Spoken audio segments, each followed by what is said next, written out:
Magandang araw mga kaibigan. Bigyan natin ng reaction, opinion itong post ng GMA News tungkol ito sa panukala sa Senado na pwedeng mag-attend ang isang senador sa session na via online or teleconference, kaya katulad si Bato, nagtatago ngayon. Kung maaprubahan ang rules o amendments, pwede siyang mag-attend. Teleconference or online, ayaw ng minority, walk out sila. Ito ngayon, may kakampi si Bato. Ang Philippine National Police, natutuwa, payag. Mas okay sa kanila kung via conference mag-attend si Bato. Ganito. The Philippine National Police said it could use Senator Ronald De La Rosa's possible participation in Senate sessions through video conferencing to determine his whereabouts should the chamber approve proposed amendments to its rules. Ayan. So, payag sila. Ito ang caption, PNP could track Bato de la Rosa via possible online Senate attendance. Binasa ko ang mga comments. Number one na mga bakit daw kailangan pang sabihin ito ng PNP? Dapat tahimik na lang sana ang PNP. So wag nang sabihin. Kasi by this kind of post, lalong maghahanda si Bato, gagawa siya ng bagay-bagay na hindi siya matrack ng PNP kahit mag-attend siya via teleconference. Tahimik na lang sana. Yun ang una. Pangalawa, marami daw paraan ngayon na hindi mo matrack kahit gagamit siya ng cellphone whatsoever. Tinatawag na VPN. Ba yun? VPN daw ang katapat. Basta marunong ka lang, marunong ka sa IT, marunong ka sa diskarte, yung address mo daw, hindi mo ilagay yung exact na kung saan ka nagtatago. Ibang i-state mo na address. Reaction. 17,000 ang nag-react. 14,000 ang tumatawa. Ibig sabihin, it's not good for the PNP to announce something like this. Dapat ito, sikreto na lang sila na natutuwa. Huwag mo nang ipaalam yung plano mo doon sa kabila.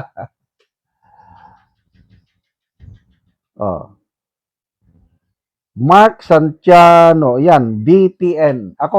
Hindi ako technology na tao. Hindi ko alam ang may ito. Dito lang daw, VPN lang. Gamit ka ng VPN plus another 2 layers of IP mask, tapos bouncing or IP hopping. Makakabuto na si Senator Bato niyan. Pwede naman siya mag-dial in last minute to catch his vote while watching nasaan na ba yun? While watching another feed from a separate device. Ayan. May kanya-kanyang paano, sabi ni Senyo, paano ka ba naman maniniwala na hindi moro-moro pinapaalam pa ang plano nito sa pugante? Correct. Nakakapagtaka, bakit ang PNP mag-announce pa na matratrack namin siya? Damian Santander, VPN is the key, tapos IP address nasa North Korea. Keen Force, remember, China is their main operator, chances are you might not find Bato even during Zoom meeting. Hmm.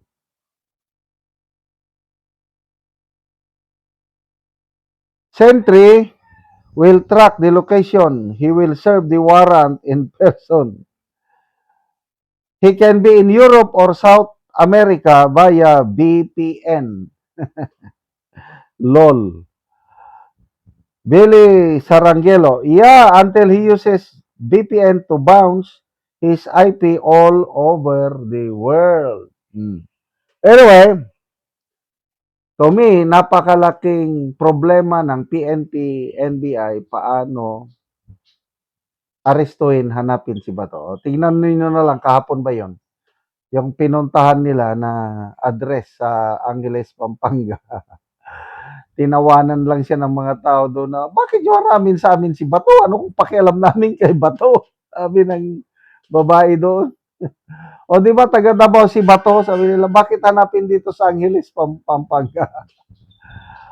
Ay, sos, it will be suntok sa buwan ang paghanap kay Bato. Nasaan ba siya ngayon? Kung ito, analysis ko lang, kung ako si Bato, magtatago ako sa isang lugar na marami akong kakampi. Yung hindi nila sasabihin kung nasaan ako, but at the same time, tutulungan nila ako na makapagtago. Ganon yun. So, saang lugar yan? Yung maraming tutulong sa kanya na makapagtago? Mindanao. Kaya kung ako ang nasa law enforcement ngayon, ang tutukan ko is Mindanao. Kaya malayo yung Angeles, Pampanga dahil lang daw sa may uncle ni Senator Robin Padilla doon. That's very mababaw ang pag-appreciate nila sa intelligence.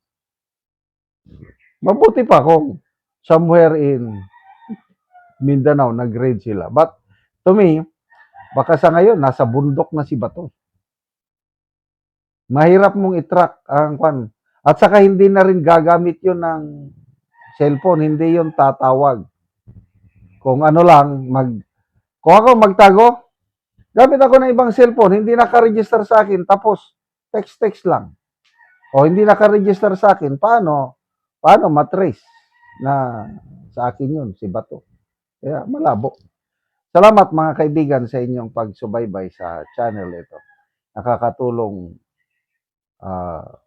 kayo ng malaki sa tribong Talandig ng Bukidnon dahil ang sweldo natin sa channel nito is pantulong po sa tribo. Namimigay tayo ng libreng yero at pako para makapagpatayo naman sila ng mas maayos na tirahan. Panoorin niyo ang video nito. Hello mga ka-viewers, live to karon mo ni si ate ang matagalog yero. O so mo ni ang ato pa ni ate.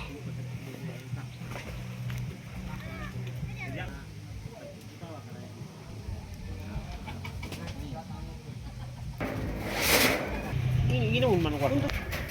Dami ka. Sabay.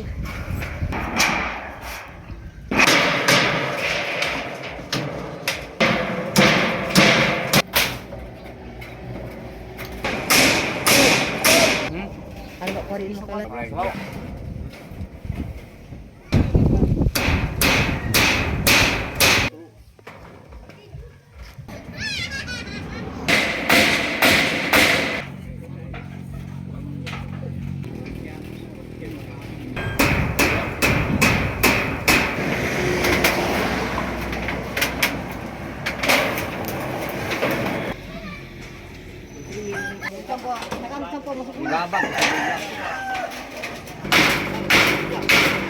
Ano ang nagansang kanilipit sa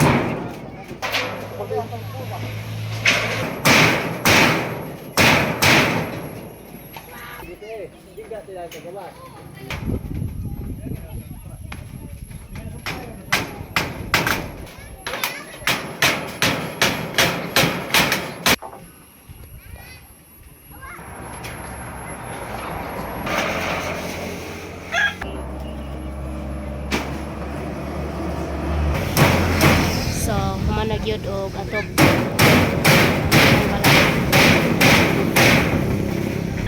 Ug karon natin sa imong masulti nga nahumana og atop ang inyong balay. Tao sin ta nakapakay dagay duha abo dai ta balay dai ita. Oh. Ano limang ka? So pila na imong edad ite? 39 naman gud. 39, so na kay anak. Kabalay. Na kay anak. Naa. O sa pila ka so walo. So aya pagid mo nakaatop sa inyong balay sa inyong abuhan lugar ni ninyo. Abuhan na. So mo lang abuhan nila ate ilang gihimo. So dako kayong pasalamat. Sige te, salamat po.